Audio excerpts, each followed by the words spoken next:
सभी को सलाम, स्वागत है यूट्यूब चैनल में यूथ फॉर क्राइस्ट। और मैं आपको इस वीडियो में दिखाने वाला हूं कि यीशु मसीह का क्रूस और इसकी मृत्यु के बारे में आज हर एक लोगों को जानना ज़रूरी है कि यीशु मसीह का मृत्यु किस लिए हुआ और किस वजह से हुआ और यूँ किस लिए क्रूस पर चढ़ाया गया। मेरे प्यारों, वीडियो पे बने रहे और वीडियो पे यदि कोई नए हैं तो हमारे यूट्यूब चैनल को सब्सक्राइब करें, शेयर करें और आने वाला वीडियो के लिए बेल आइकन को ज़रूर दबाएं ताकि हमारा आने वाला जो वीडियो है उसका नोटिफिकेशन आपके हर समय प्राप्त होता रहे। चलिए वीडियो को शुरू करते हैं। यीशु मसीह और उसका क्रूस, यीशु और उसका क्रूस। ये क्रूस है क्या? क्रूस जो है वो एक वेदी है। हर एक मानव जाति के पापों को धोने के लिए ये एक वेदी है। और यीशु कौन है? यीशु वो मेमना है जो इस वेदी पे हमारे और आपके पापों के बलिदान के लिए एक बलि बन गया। उसकी ये क्रूस एक वेदी है। ये क्रूस एक श्राप का चिन्ह था संसार में। जो श्रापित दशा में रहते थे, जो गुनहगार थे, जो हत्यारे थे, जो पापी थे, जो खूनी थे, उनको सरकार इस क्रूस के ऊपर ले जा करके सजा दे देती थी। ये एक फांसी का स्थान था। अगर किसी को सलीब दिखा दी गई तो ये माना जाता था, उसके घर परिवार गांव वाले लोग, अरे ये तो श्रापित हो गया। लेकिन हकीकत तो ये है कि एक ऐसा श्राप है, एक ऐसा अपराध है जो मनुष्य के शरीर में नहीं, लेकिन वो मनुष्य की आत्मा के अंदर प्रकट होता है, जिसे कहते हैं पाप। मनुष्य की आत्मा के द्वारा एक ऐसा गुनाह हो गया। ये पाप उस समय घटा जब हम और आप अपने बाप आदम के बीच में पाए जाते थे। आदम के जीवन में परमेश्वर का एक विरोधी था। उस विरोधी ने आदम के जीवन के द्वारा आज्ञा का उल्लंघन करा दिया और मनुष्य, हम सब आदम में उस गुनाह को करने के द्वारा पाप के गुलाम बन गए। ये एक हकीकत है।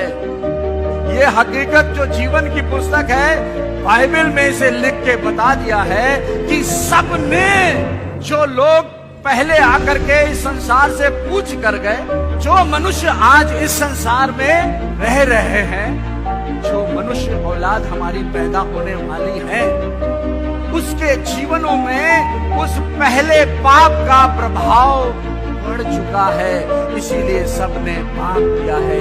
परमेश्वर की महिमा से, परमेश्वर की उपस्थिति से, लोग कहते हैं कण कण में है भगवान प्रभु। प्रभु जब बनाए थे तब तो था, लेकिन जब उस शत्रु का जिसका नाम पाप है, वो जब हमारे जीवन में अपने जहर को डाल दिया, उसके कानों के द्वारा, विचारों के द्वारा, उसकी आत्मा के अंदर एक ऐसा विष डाल दिया कि मनुष्य का आत्मा पाप में परमेश्वर से अलग हो गया, पाप के गुलाम हो गए और पाप के द्वारा मृत्यु ने हमारे जीवन के ऊपर अपना अधिकार जमा लिया। मृत्यु क्या है? ये एक अलगाव है। एक ऐसा अलगाव था जो परमेश्वर और मनुष्य की आत्मा के बीच में आ गया, जिसे कहते हैं मौत। परमेश्वर को मनुष्य के इस श्राप से छुड़ाने के लिए पाप का उपाय करना पड़ा। हमारे पापों के लिए बलिदान की आवश्यकता थी, जिसके लिए प्रभु यीशु मसीह, जो परमेश्वर है, जो परमेश्वर था, जो मनुष्य बना और मनुष्य ऐसा बना कि जिसका शरीर में कोई भी पाप नहीं था। उसने अपनी जबान से भी इस संसार में पाप नहीं किया। उसकी आत्मा निष्पाप, निष्कलंक, निर्दोष थी।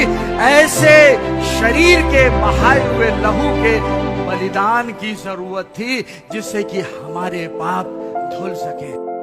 और इसलिए वो परमेश्वर का मेमना बन करके आ गया, एकदम शुद्ध था, जिसे क्रूस के उस वेदी पर परमेश्वर ने हमारे और आपके लिए बलिदान कर दिया कि उसके बहे हुए लहू के द्वारा, जो निष्पाप निष्कलंक निर्दोष यीशु के शरीर में से लहू के बहने के द्वारा, विश्वास करने के द्वारा हमारी आत्मा के प्रभाव को, आत्मा के पाप को दूर कर सकता है। उस कार्य को परमेश्वर के पुत्र प्रभु यीशु मसीह ने एक बार बलिदान होके अनंत काल के लिए, सारी मनुष्य जाति के लिए एक उद्धार के स्वर्ग में जाने के मार्ग को खोल दिया।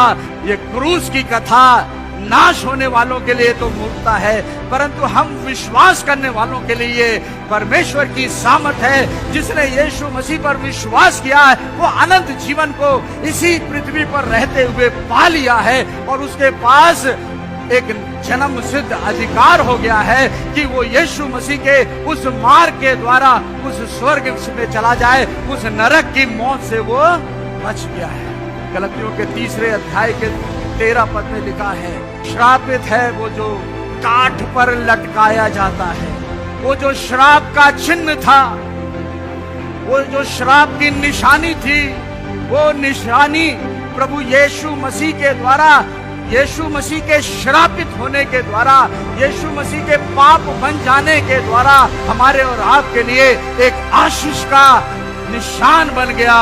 इस कार्य को प्रभु यीशु मसीह ने सारी मानव जाति के लिए एक बार क्रूस पर सबके लिए पूरा कर दिया। जो भी विश्वास करेगा कि यीशु उसके पापों के लिए मारा गया, गाड़ा गया, मोटों में से छीन था, यीशु मसीह का मर के मरा नहीं रह गया, के बारे में लेकिन तीसरे दिन सामर्थ के साथ जी उठने के द्वारा वो परमेश्वर का पुत्र डिक्लेयर कर दिया गया, अनाउंस कर दिया गया, घोषणा कर दी गई, यही जीवित परमेश्वर का पुत्र मसीह है। जो भी यीशु मसीह पर विश्वास करेगा उस अनंत जीवन को पालेगा। बोलो यीशु मसीह की